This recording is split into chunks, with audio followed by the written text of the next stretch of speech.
খবর আছে চ্যানেলে আবার একটা নতুন ব্লগ নিয়ে তোমাদের কাছে হাজির হয়ে গেছি। আজকে আলোচনা করব ডাইপার সম্পর্কে বিভিন্ন খুঁটিনাটি বিষয়। প্রতিটি বাবা মায়ের ডাইপার নিয়ে কিন্তু মনে বিভিন্ন প্রশ্ন ঘোরাফেরা করে। কোন ডাইপার আমার বেবির জন্য ভালো হবে, ডাইপার আমার বেবির জন্য কতটা সেফ হবে, কতক্ষণ পরানো উচিত, আদেও পরানো উচিত কিনা বা সারাক্ষণ পরানো উচিত কিনা, সেই সংক্রান্ত পুরো বিষয়টা নিয়ে আজকে তোমাদের সাথে আলোচনা করছি। আশা করি ভিডিও শেষে তোমরা অনেক প্রশ্নের সমাধান কিন্তু পেয়ে যাবে। অনেকের মনে প্রশ্ন থাকে কোন ডাইপার সব থেকে ভালো। দেখুন, বেসিক্যালি দু রকমের ডাইপার হয়, একটা হচ্ছে ডিসপোজেবল ডাইপার আর একটা হচ্ছে রিইউজেবল ডাইপার। ডিসপোজেবল ডাইপার হচ্ছে ওয়ান টাইম ইউজ করতে পারেন, ইউজ অ্যান্ড থ্রো, ইউজ করা হয়ে গেলে ফেলে দিতে হবে।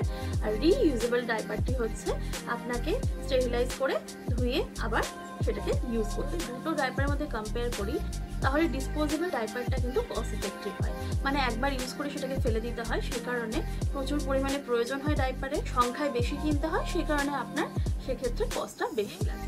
রিইউজেবলের ক্ষেত্রে সেটা নয়, কারণ সেটিকে আপনি আবার ইউজ করতে পারছেন। কিন্তু আমাকে যদি জিজ্ঞেস করেন কোন ডাইপারটা কম্পারেটিভলি ভালো, অবশ্যই আমি ডিসপোজেবল ডাইপারের কথা বলব, কারণ সেক্ষেত্রে রিইউজেবল ডাইপারের থেকে কিন্তু disposable ডাইপারটা easy to handle.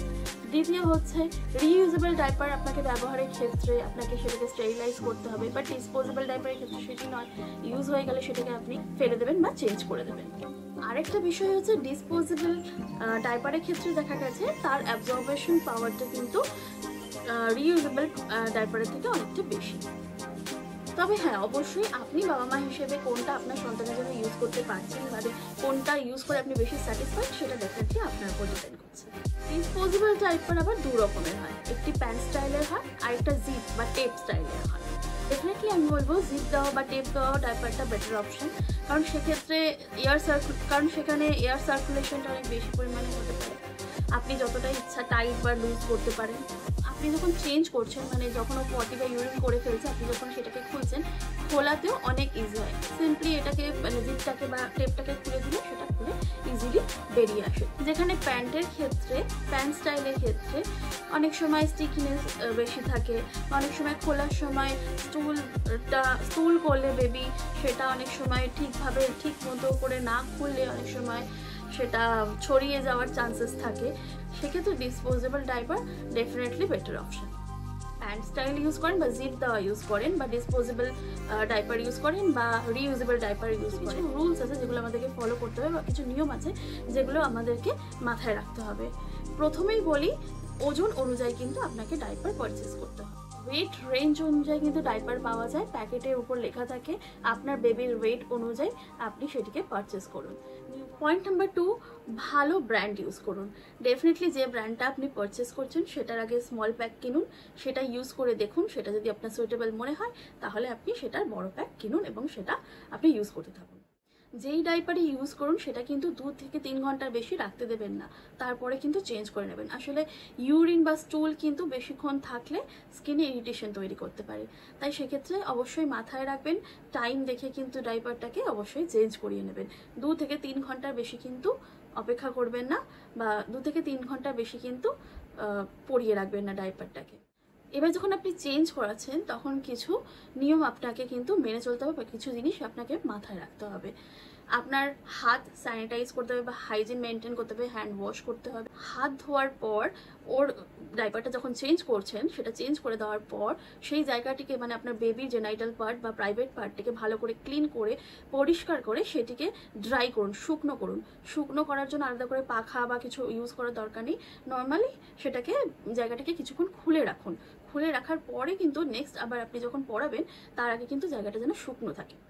Hygiene maintain করাটা কিন্তু মনে রাখবেন খুব দরকার। সেক্ষেত্রে আপনি বেবি ওয়াইপস ইউজ করুন। বেবি ওয়াইপসও যেন অ্যালকোহল ফ্রি থাকে, ফ্রেগনেন্স ফ্রি এবং অ্যালকোহল ফ্রি যেন থাকে, সেটা দেখে পারচেস করবেন।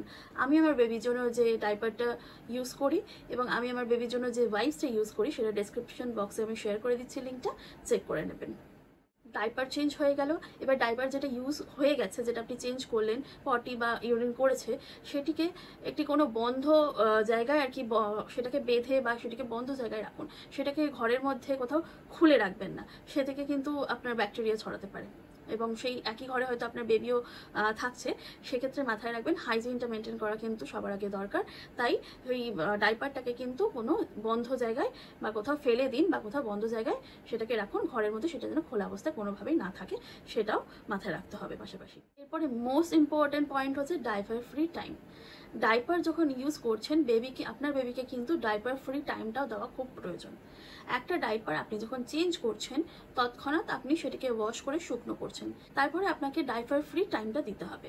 মানে আপনার বেবিকে কিছুক্ষণ ডাইপার ছাড়া অবস্থায়, খোলা অবস্থায় কিছুক্ষণ রাখতে হবে। সেই সময়টা কিন্তু দেওয়া খুবই প্রয়োজন এবং সেটা কিন্তু মেনটেন করা খুবই প্রয়োজন।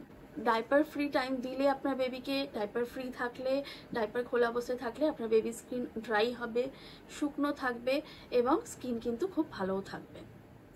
তারপরে যখন আপনি আবার নেক্সট কোনো ডাইপার পরাচ্ছেন তখন আপনি র্যাশ ক্রিম বা ডাইপার ক্রিম বা কোনো কোকোনাট অয়েলও আপনি ডেফিনেটলি সেই কোকোনাট অয়েলটা আপনি কোনো জায়গায় বেবির কোনো স্কিনে আপনি কোনো জায়গায় দিয়ে সেটা আগে টেস্ট করে নেবেন যে সেটা সেক্ষেত্রে কোনো বেবির কোনো স্কিন ইরিটেশন হচ্ছে কিনা, তবে সেই কোকোনাট অয়েল বা ইউজ করুন বা ডাইপার ক্রিম যেটা আপনি ইউজ করছেন র্যাশ ক্রিম সেটা ইউজ করুন।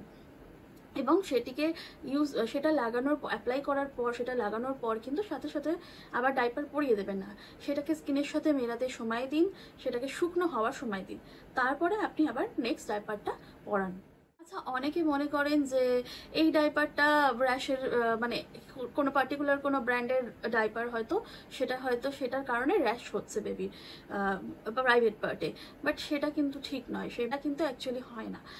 ব্যাপারটা হচ্ছে আপনি যদি হাইজিন মেনটেন না করেন, কোনো কারণে যদি ইউরিন বা স্টুল লেগে থাকে, প্রপারভাবে পরিষ্কার না হয় বা কোনোভাবে যদি জায়গাটা ভিজে থাকে, বা অনেক ক্ষেত্রে হয় যে আপনি যদি অনেকক্ষণ ধরে ডাইপার রেখে দিয়েছেন পরিয়ে, সেই কারণে কিন্তু র্যাশেস হওয়ার চান্সেস থাকে।